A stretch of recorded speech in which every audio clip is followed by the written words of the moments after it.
Well, welcome everyone. I am Emily Hinsey, the Director of Programs for Grantmakers in Aging, and it is my pleasure to welcome you to today's webinar. Grantmakers in Aging is a membership organization that serves as a network and resource for funders and a champion for aging-related issues and investments. With over 130 members, we work to mobilize the social, intellectual, and financial capital required to improve the experience of aging now and in the future. Today's webinar is made possible through the support of Archstone Foundation, who support a partnership with Grantmakers in Aging and Grantmakers in Health to provide health and aging funders with an opportunity to learn, connect, and grow together on issues important to the health and well-being of older adults. For more than 40 years, Grantmakers in Health has supported health funders of all sizes and interests through education, networking, and leadership, and we are so grateful for our partnership. I also want to acknowledge the John A. Hartford Foundation, who have supported our monthly webinars since 2012. With the support of Archstone Foundation, this week we released the Grantmakers in Aging Guide to Impact Investing. This guide provides a deep dive into the topic of impact investing and provides a wealth of examples from GIA members and others to stimulate thinking on how to leverage philanthropy with impact investing. We thank all our members who informed the preparation of this guide through their sharing of impact investing models and interests. And we also thank Lisa Richter at Avivar Capital for the countless hours spent to prepare this important resource for us. You can find the guide on our website, and we will also link it in the chat. We are so pleased now to share highlights of this resource as part of today's conversation. We will have time for questions toward the end of our hour together. And so as you are listening to the remarks today, you can send in your questions to our presenters at any time using the question box found at the bottom of your screen. And if you have comments to share throughout the presentation, you can use the chat box to communicate while our presenters are talking. So we have an excellent panel today, and I will briefly introduce them, and then they will share a little bit more about their work as they go along today.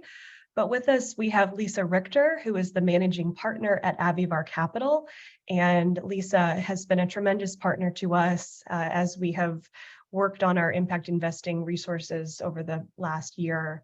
Lisa will also facilitate our conversation today.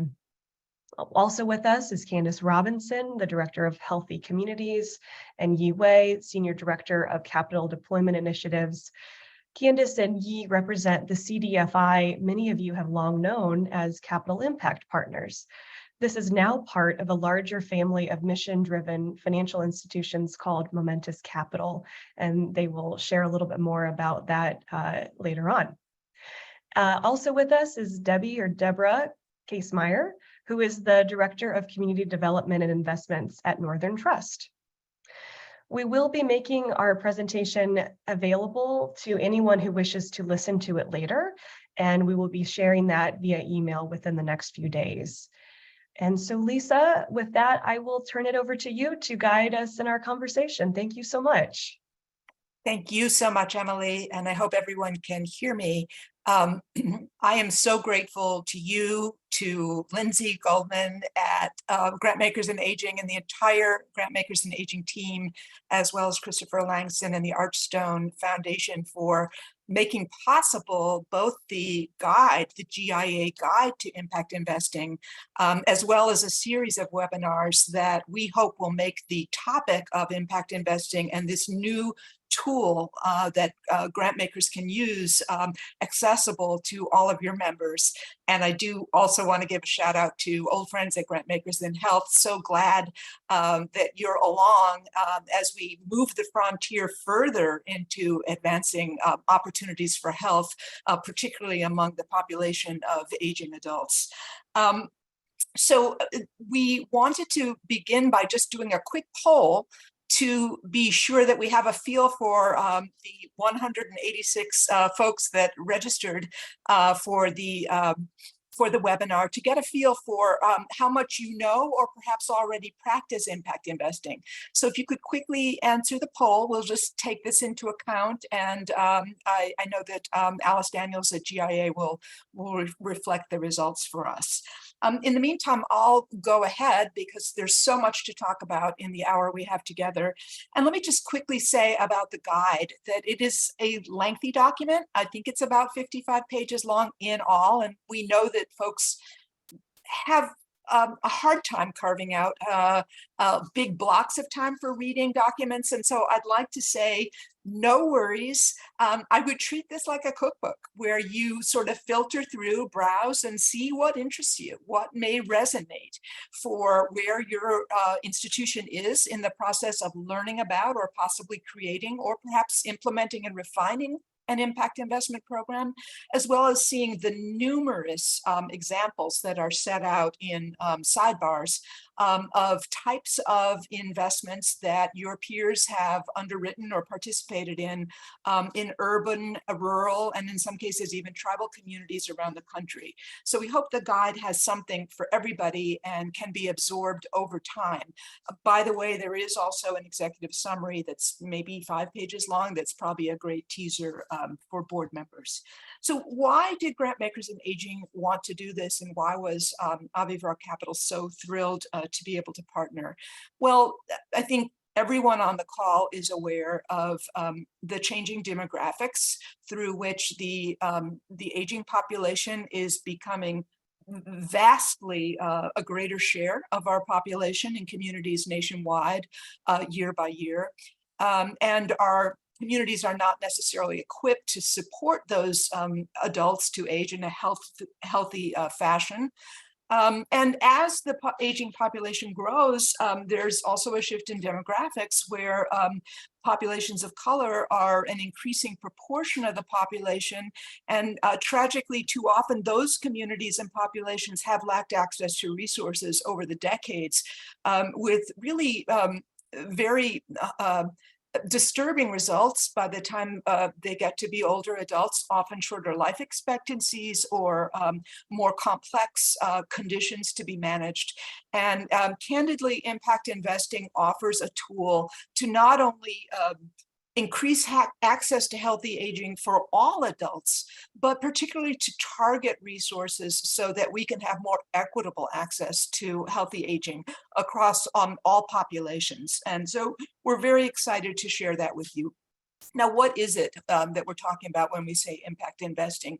Very briefly, it's investing in funds or organizations, sometimes even projects, where we're looking for some kind of a tangible social impact, some say a social and or environmental impact, along with a financial return. And that financial return can range from just recycling the capital to earning a market rate of return. And the guide looks at all of those options. Most often, we find that foundations that are starting to use this tool will begin by building from their grant portfolios. So their goal is less to earn a market rate of return on impact investments and more to find proactive investments they can make within their communities or in a theme that they may particularly care about, like, let's say, expansion of PACE centers, where they can accelerate progress in developing solutions. And that's what we're going to hear about today. And I'll just say very quickly, in the past webinars, we've been thrilled to facilitate dialogue with other foundations that are already using impact investing as a strategic tool. But we've often talked about the critical importance in getting started of partnering with other investing intermediaries that all of us can find in our local communities. And those include community development financial institutions, CDFIs, such as 2 of our panelists represent today. And they also include banks who are either fulfilling a mandate to be good corporate citizens in the communities they serve, and or fulfilling the obligations that they have under the Federal Community Reinvestment Act to invest throughout their footprints, including the low-income communities. And we're absolutely thrilled to have a bank representative on our panel today. So as Emily described, we have from Momentous Capital, which is a community development financial institution with affiliates underneath. We have Candace Robinson, who many of you have known over the years at the former Capital Impact Partners. She's the director of Healthy Communities within now Momentous Capital. And Yi Wei, who is the senior director of capital deployment initiatives with Momentous Capital. And they will talk about how their various units and activities are differentiated. And then we have Debbie Casemeyer with Northern Trust, who has been a true trailblazer in community investing from that institution. And we look forward to hearing from all three of them. And so with that, what I'd like to do is turn to our panelists. And maybe I would start with Candace to talk about an example of an impact investment or a strategy that your organization has led that has particularly aimed to benefit healthy aging in communities around the country. Oh my gosh. Thank you, Lisa. And thanks Grantmakers and Aging and Alice and Emily for organizing us and the panelists today. We're so delighted to be here. I've been itching to have this conversation with this group for a long time. So yay, the day has arrived. So again, my name is Candace Robinson. I'm with Capital Impact Partners, part of Momentous Capital. And I would say that, we've evolved over time within this space for sure. One of the, we have many examples. I think the one that I would call out that most of you may have, folks on this call would have most familiarity would be the Greenhouse Replication Initiative, which we had an investment of $10 million with Robert Wood Johnson Foundation that really provided funds not only to allow us to do a multifaceted capacity building, technical assistance, systems change evolution work to ensure that model grew, but also we're able to seed a revolving loan fund, be able to provide pre-development construction lending, some of these other financing tools to allow those providers to really realize that model and to really move that forward. So I think that, for us, it was really a multifaceted approach to investment that we were able to get that return on that investment because of that. I know we've been evolving away just from not only just doing real estate kind of lending pools and whatnot, but so the work that Yi has been doing within the investment equity team. And I want to make sure that she has a chance to share a little bit about an example on that side as well. Wonderful. Thank you, Candace. And we may come back to Greenhouse because the benefits are not only for the healthy adults directly, but also enhancing the quality of the workforce opportunity. Wonderful. Let's pass it over to Yi and hear a perspective or example from you, Yi. Yeah, thank you, Lisa, and thank you for the opportunity to speak with your members. Yeah, so just to zoom out a little bit, some of you may know that CDFIs do a lot of community development lending, and you may see the groups up here that are now part of the Momentous Capital family: Capital Impact Partners, CDC Small Business Finance, and Ventures Lending Technologies.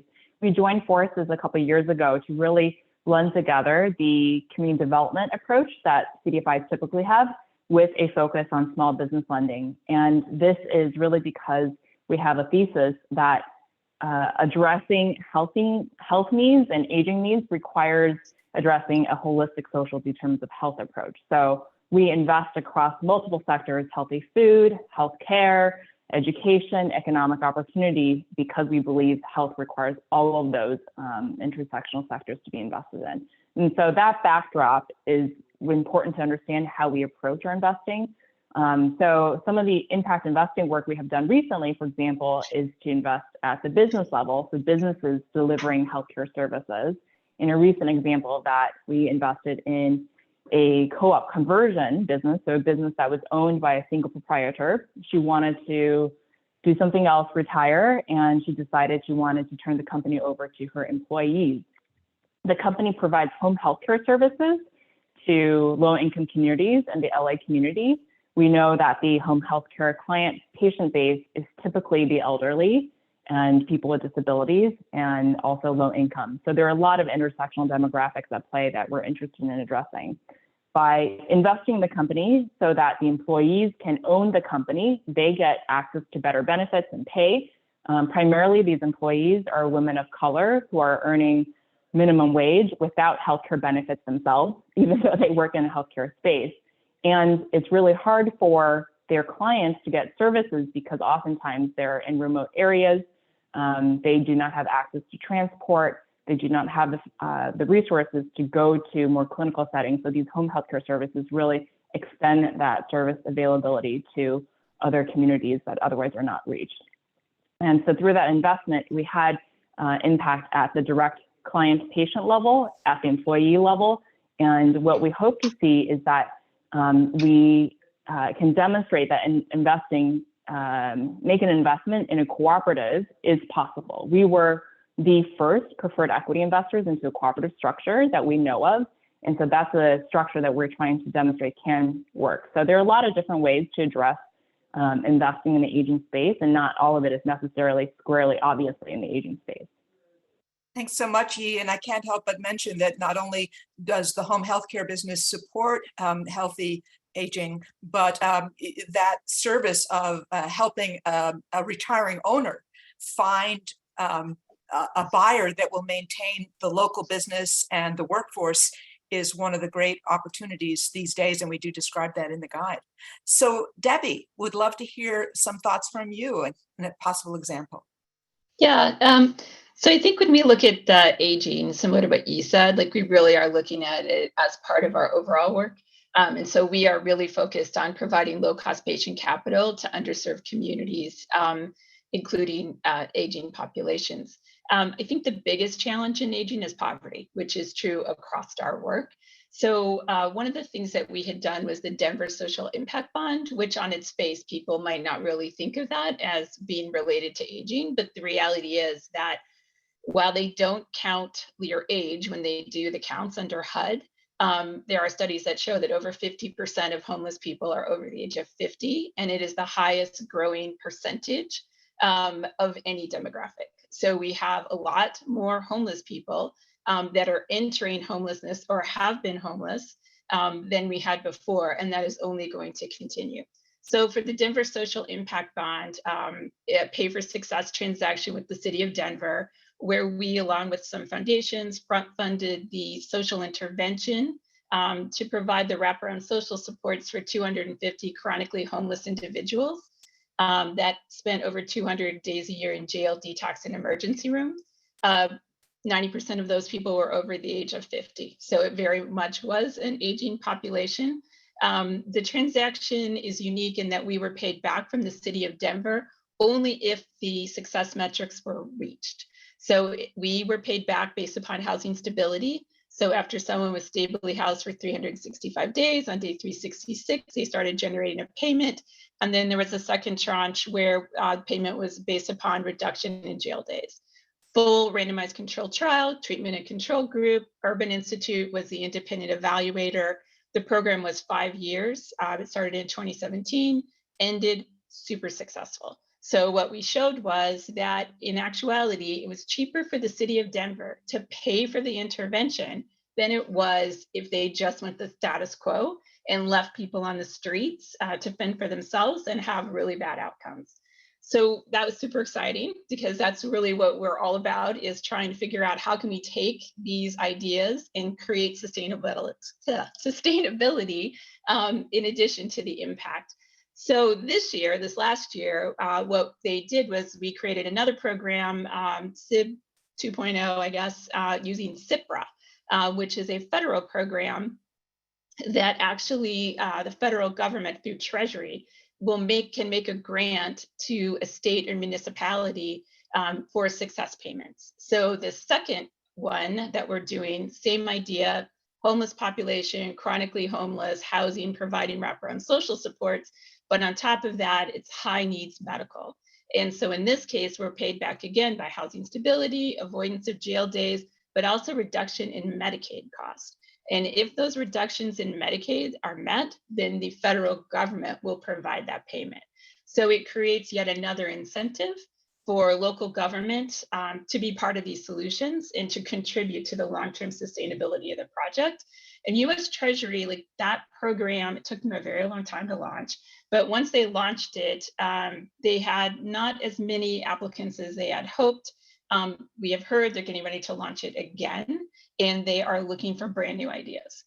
So it's really sort of an opportune time for everyone to sort of be thinking about, like, what are those programs that we know we have data on, that we know could actually work if we had some funding with them, and really look into the CIPRA program and whether or not that might be an option.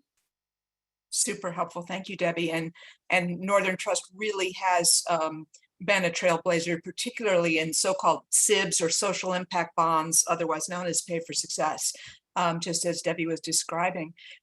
If we could go back around and maybe each panelist say a word about what made the investment that you're talking about, or some other that you've done, not fit with a conventional investor's risk return profile. So why did it need impact investing with maybe some special structuring features? And if that was because of higher risk or higher perceived risk, how did your approach mitigate for that risk? Candace, do you want to lead off again?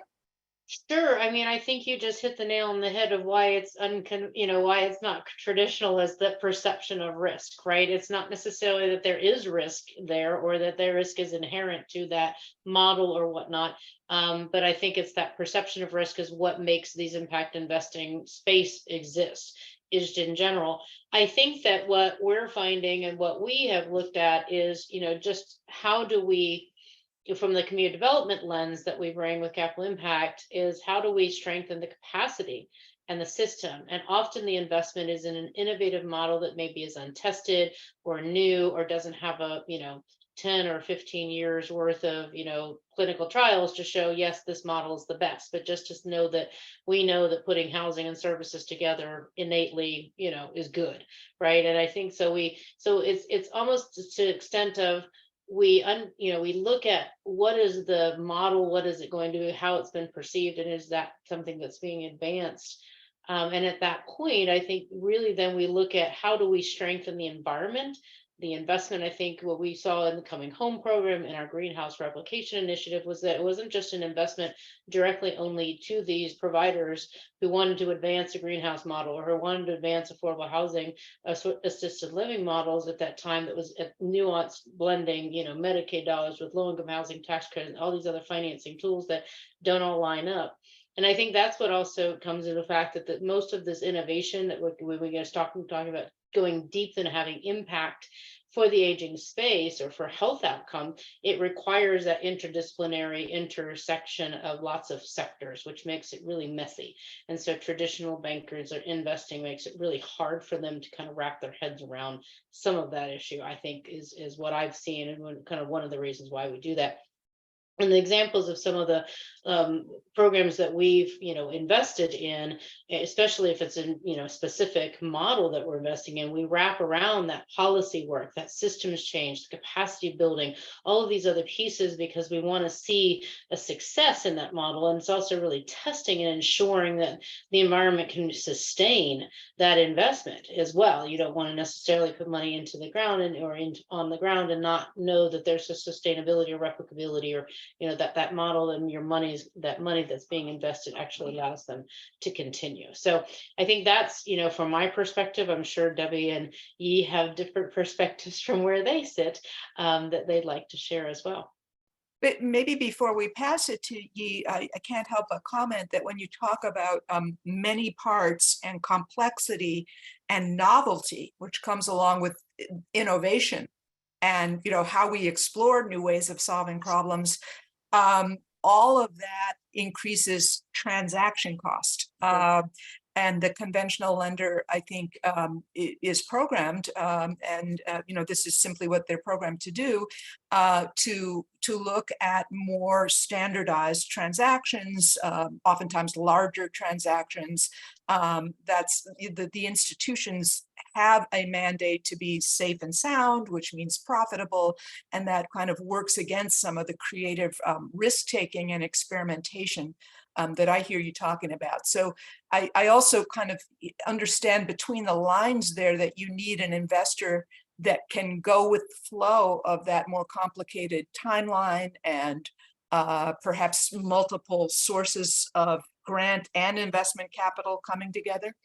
Yeah, I mean, I think that's the uniqueness of the CDFI is that we are not just a traditional lender, right down the box, and here's our credit box, and there you go. I think that the CDFI is themselves were set out to really help bring capital to places where capital is not being, delivered. And how do we, not necessarily discount the innovation, the entrepreneurship, the strength and validity of the folks that are in those communities who want to solve for their own programs. I think one of the things that we've learned is that building that trust and being trusted resources in the community is just as important sometimes in de-risking that loan is having that relationship, understanding the environment in which these folks work in, and also pricing and sizing the product for that community. I would say though that we are not necessarily the most risk, throw risk out the world, and we're totally not into it. We really are. We like risk. We're kind of into it. We kind of we have investors that we have to return this investment to, and so there are structures that we have to put in place and processes that we do need to put in place. And I think that's where some of the other pieces that we talk about, the mechanics of this go into play. It's not to say that we can't be flexible, and we certainly work with the provider or the borrower or whomever the investor, the investee, to that extent. But I think that it's a balance. It's a balanced approach, and we're willing to be problem solvers to use all the tools in our toolbox to kind of support that growth. Thank you so much. And I know as we go around, we'll hear that these approaches work and that loss rates are on a par with normal bank lending in most cases, or many. What would you add? Yeah, I think Hannah's touched upon a lot of it. I would just go back to the example I was sharing. I can talk a bit at the deal level and then at the fund level, because I think it's helpful to think about risk mitigation on multiple levels. So at the deal level, what's interesting, and Ken just talked about bringing both together the grant piece and the investment piece. The deal that we invested in was actually a grantee of ours as part of our Co-op Innovation Award program. So that is a tangible example of how we have groups going through grant-funded programs like the team that Candace is on. That's like seed funding in the early stage, riskiest stage. And once they have traction, they grew to a point where we were then able to make an at-risk investment into them. And so we de-risked that investment upfront by seeding that grant. And then what we did that was certainly different than what a conventional investor would look for is we certainly gave concessionary pricing. We still use risk-based pricing as part of our impact investing approach, but it was a deal that we did at a lower rate than I'm sure other equity investors would have been looking for. And we were willing to do that because the impact happened at multiple levels, like I was saying, and very aligned with our thesis around supporting social determinants of health. And finally, at the deal level, we gave them more capital than they asked for because we wanted them to have enough to actually be successful. So they came to us initially with just a request for acquisition financing. And we said, okay, yes, we see that you want to do this conversion. And we really believe in your business model and it supports our impact goals. We want you to grow your impact. And so take some more capital. Obviously, we did the diligence around how much they could responsibly absorb and said, take this so that you can actually grow and be successful and achieve your goals in a timely manner. So that's a few things that we did at the deal level that is probably different than what a conventional investor would do. And then at the funds level, so the structure of the investment sits on a vehicle that is off balance sheet from CIP's typical on balance sheet lending. And that's so that we can do certain things that we otherwise couldn't do. And I don't want to get into too many technicalities of that, but there are many interesting ways that you can structure a balance sheet and investments so that you can segregate the risk. Thanks, Yi. And I do feel I need to probe just a little bit. Was there any loan loss reserve in that special pool that you had? Yes, we do have some loan loss reserve that we've raised from grant funding. So investors that want to, or funders that want to play that role of catalyzing deals that otherwise would not have gotten done as part of the impact investing approach. Thank you so much, because one of the themes that comes out in the guide, and I think the audience hopefully today can experience why one of the themes that comes out is working with intermediaries. There's so much expertise in intermediaries, but there are also structural protections such as loan loss reserves that stand in between the investor and that community level borrower.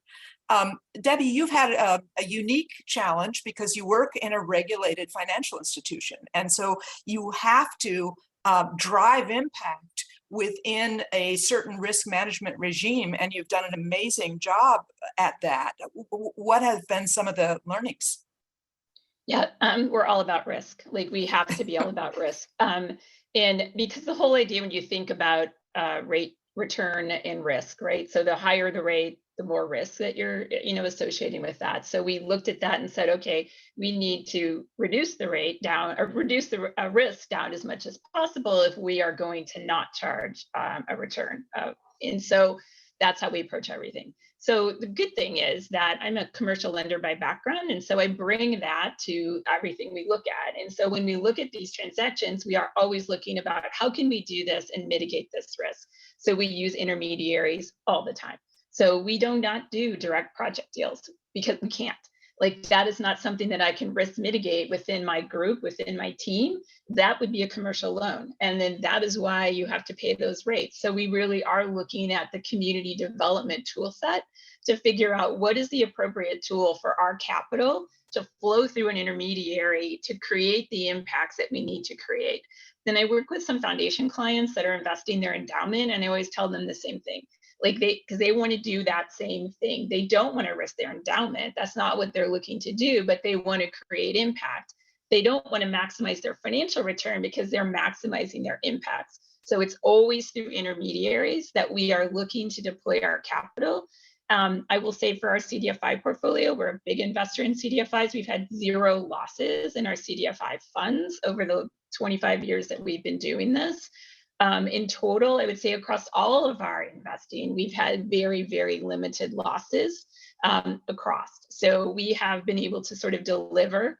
Hopefully, we've been able to sort of create confidence in being able to invest in communities directly, that does not have to be a risk of your principal to be able to do this work, that you can actually direct your capitals. The other thing I hear a lot, people will say, well, CDFIs, they aren't close enough, or, they're doing their own thing or whatever. And we've not found that to be the case.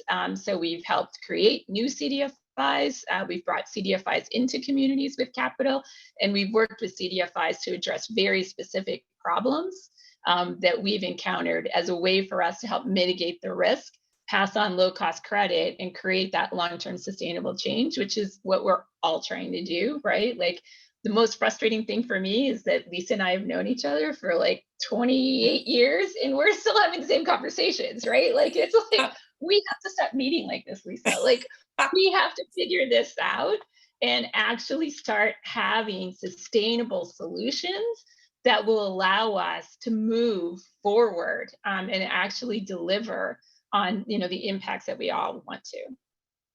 Well, and I think the answer to that is exactly in the kind of outreach that Grantmakers in Aging is doing with its membership to say these tools are here.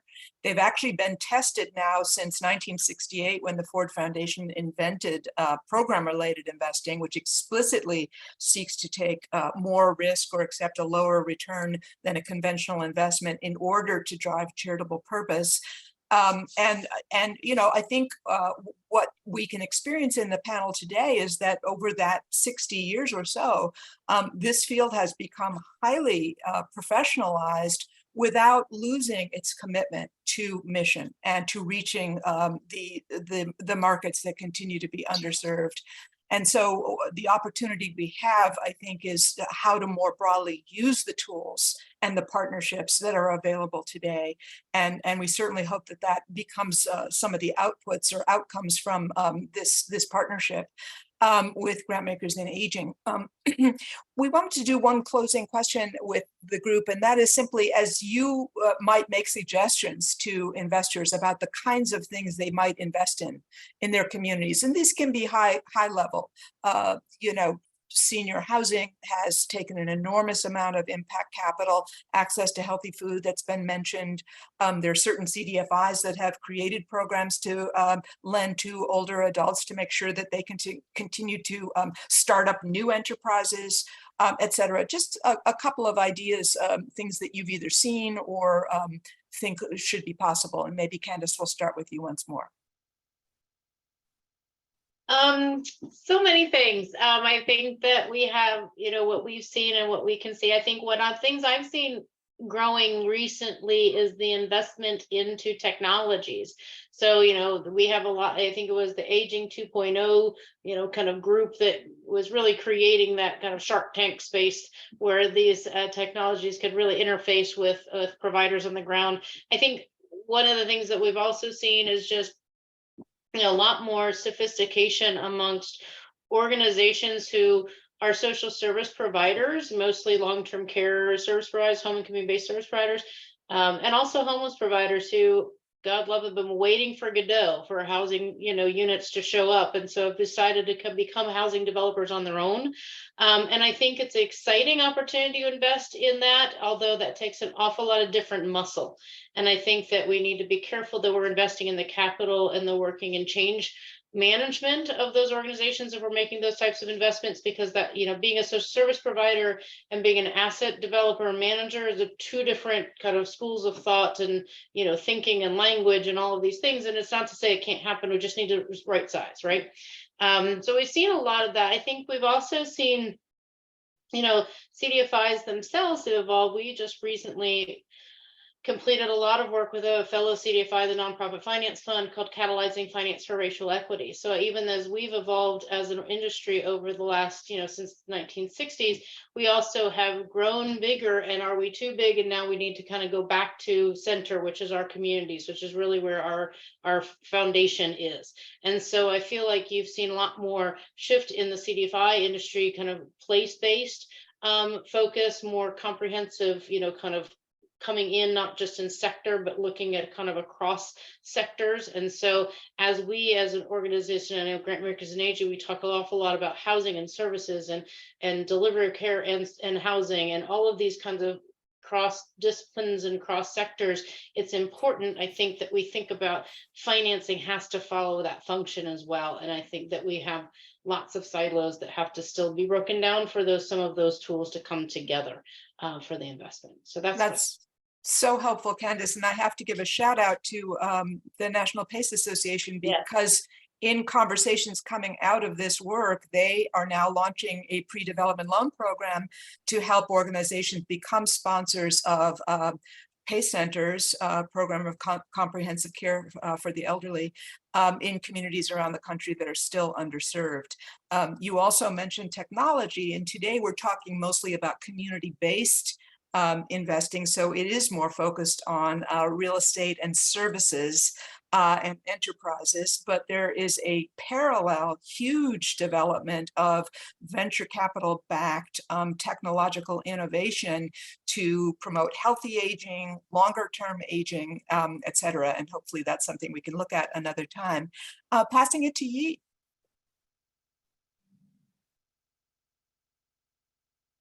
Thank you, Lisa. I think Candace teed it up pretty well. The only things I would add from the CDFI perspective that I've seen, and granted, I've only been in the space for 4+ years, so she has a wider arc of the evolution. But from my observations, even just in the last few years, there's a much more direct and explicit focus on the equity piece and who specifically are we trying to serve, and being explicit about the intersectionalities between the aging population and, well, who typically is underserved when they're older, and recognizing that explicitly. I would also say there is a lot more attention to new innovative structures at the CDFI level. CDFIs are constrained in their growth because most of them are nonprofit loan funds that can't take on equity like traditional for-profit businesses to grow. And so there are new innovations there. Third, I would say that we are trying to take advantage of the wide tent that impact investing is. So impact investing can mean a lot of different things to a lot of different people. The CDFI space has primarily been funded through CRA motivated banks and federal resources. And there's a lot of interest from multiple stakeholder groups that are interested in putting their money to good. And so how do we tell that story effectively? How do we braid together the different asset classes, the different motivations and accountability frameworks? That's something that I think will be absolutely necessary if we are to scale this up.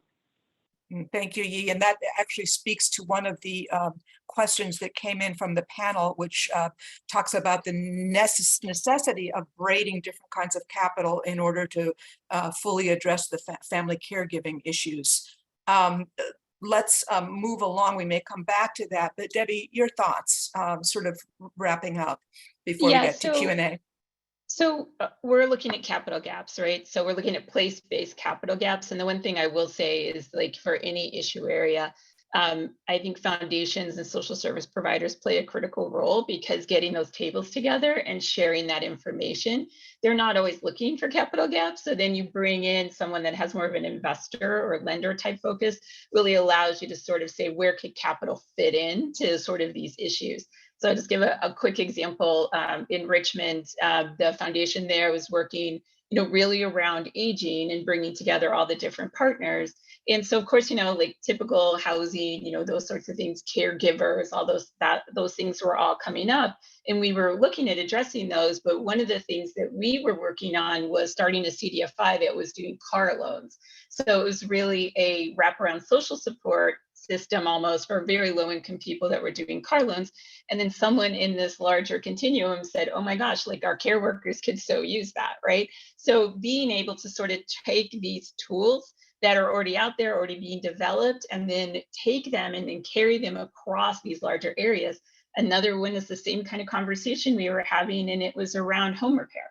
So talking about seniors in housing and how dilapidated their homes are, almost to the point that they shouldn't be living there. And so it was really in that creating two issues. One is seniors living in housing that is substandard, not having their families over because they're embarrassed or whatever. And then also a asset that is deteriorating that will not be able to be transferred to the next generation.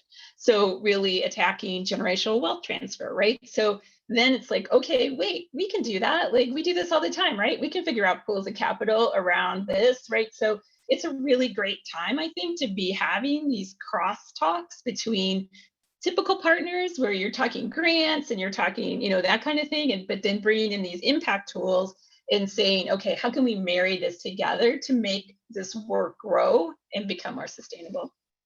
Thank you all so much for that. And Debbie, I'm just reminded in your comments that we often get to the need for impact investing because grant dollars are not enough to address the scale of need. And when you think about making car loans to a large population of folks, working folks, or home repair, for all of the reasons it's needed, not to mention hazards for falling, which is one of the biggest health hazards for seniors, grant dollars are not going to help us go the whole distance. So we do need to leverage the grant dollars with impact investment capital. But the grant dollars, as the panelists have mentioned, can be used for early proof of concept, for convening partners that need to come together on developing the strategy, for business planning, and even funding of developing the investment strategy. And so I hope that helps to answer the question on services for family caregivers. We do need to blend grant dollars with investment dollars. We do also need to be cognizant of what are the public sources that can be a cash flow that we can lend against, a reimbursement to a federally qualified health center or a PACE center, but not all of the needs necessarily have that readily available public reimbursement. So we need to figure out, as Debbie said, where the gaps are and how we can creatively fill them. We had another question saying purpose generation is critical in the aging arena. Are there any initiatives that encourage leveraging professional interest and activity creation with communities? I think that's looking at how do we address potential loneliness or isolation with social activities. And I know there are some interventions that are briefly described in the guide, but thoughts from any of the panelists? while you're thinking, I'll mention another that comes up often is just that there can be funding for public parks, and there's a lot of guidance on what makes public parks more user-friendly for older adults. And then the public parks often get financing from municipal bonds. And so there are ways to tie in there.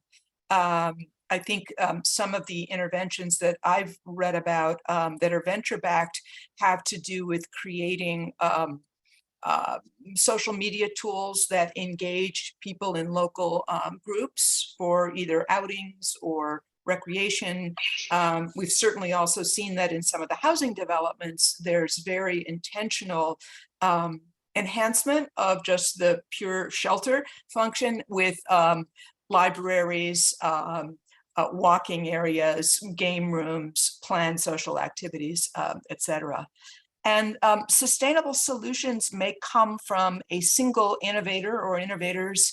But is impact investing a vehicle to help innovators get their solutions to the market to help with aging? I suspect we might have some perspectives from a couple of the panelists. Yi, do you want to lead off on that one? Sure. Yeah. And I mean, absolutely is the answer for the short answer. But the long answer is there are different vehicles that are probably better suited depending on the stage of the venture that you're looking at and the type of venture. So in traditional venture investing, you have seed stages where you're trying to get proof of concept, demonstrate something. But if you're really trying to bring a solution to market, you're probably at a place where there is some proof of concept and you're looking for capital that is really structured to help you grow. So as part of Momentus's capital continuum, we are not a venture investor, but we do offer growth capital for ventures that are already demonstrated, have a model, and we provide that growth capital. So whether it's a loan or an equity investment, it really depends on the goals of the business and what it can handle. So short answer, yes. Long answer, it depends on the goals of the business, and you have to make sure that the financing structure reflects the goals of the business.